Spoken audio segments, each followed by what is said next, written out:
Omarosa dares to criticize Melania's fashion. The First Lady hits back with this blistering statement. Omarosa, the bitter and disgruntled former White House staffer, is on the attack.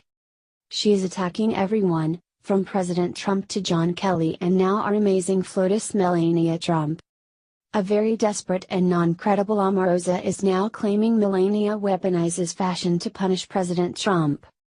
Melania, never one to put up with lies and fake news, is firing back. Hell hath no fury like Omarosa's scorned. Just ask First Lady Melania Trump, who dismissed Omarosa Manigault Newman's claims that she weaponizes fashion to punish her husband and can't wait to leave the White House so she can divorce him.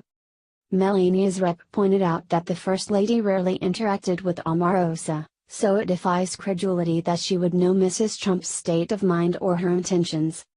Mrs. Trump rarely, if ever, interacted with Omarosa, Melania's rep Stephanie Grisham said in a statement. It's disappointing to her that she is lashing out and retaliating in such a self-serving way, especially after all the opportunities given to her by the president. Mrs. Trump is responding to allegations Omarosa made in her book Unhinged, where she opined that Melania will divorce President Trump and uses fashion to punish him.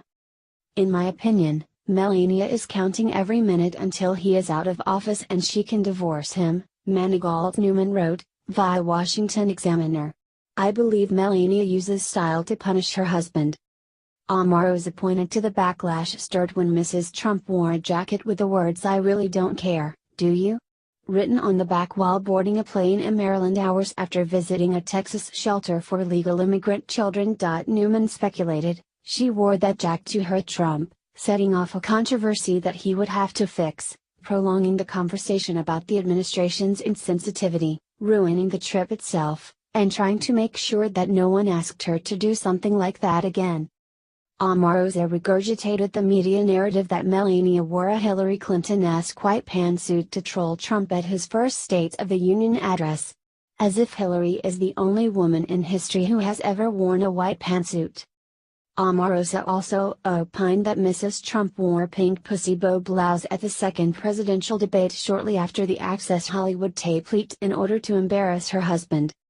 In reality, Melania probably wore the blouse to troll Bill Clinton, an accused rapist and serial sexual harasser. Instead of conjecturing about Melania's fashion choices, Omarosa should be concerned about making sure she doesn't end up in jail. As BizPac Review previously reported, Manigault Newman bragged about sneaking a recording device into the White House Situation Room in defiance of strict rules banning such actions due to national security concerns. Omarosa has made outlandish statements trashing President Trump as a racist to shill her book. She even claimed that she had heard him on audio using the N-word while shooting the reality TV show The Apprentice. Unfortunately for Omarosa, she can't keep up with her lies. On TV interviews this week, Manigault Newman claimed she had heard Trump uttering the N-word on the audio tape before she was fired in December 2017. In her book, Omarosa said she had heard the audio after her firing. Meanwhile, Mark Burnett, the executive producer of The Apprentice, said no such tape exists. Similarly, liberal Fox News star Geraldo Rivera said that in his 40 years of knowing Donald Trump, the billionaire has never made racial slurs of any kind. Pastor Darrell Scott, the CEO of the National Diversity Coalition for Trump, said the racism allegations against the president are ridiculous and baseless. Scott previously said Trump is the most pro-black president I've seen in my lifetime. Omarosa has been widely discredited as a disgruntled former employee who's lashing out because she was fired in December 2017 for abusing the White House car service and bringing a 39-person wedding party back to the WH for an extravagant photo shoot. Until she got fired, Omarosa repeatedly defended President Trump and praised him as a champion for minorities and for women. In fact, the day after she was fired, Omarosa vehemently insisted to ABC News that Trump is not a racist, and said she would never sit or work for someone who, she, believed to be a racist.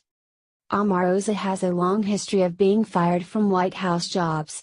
In 2004, Omarosa was fired from 4 jobs in 2 years during the Clinton administration, as BizPac Review has reported.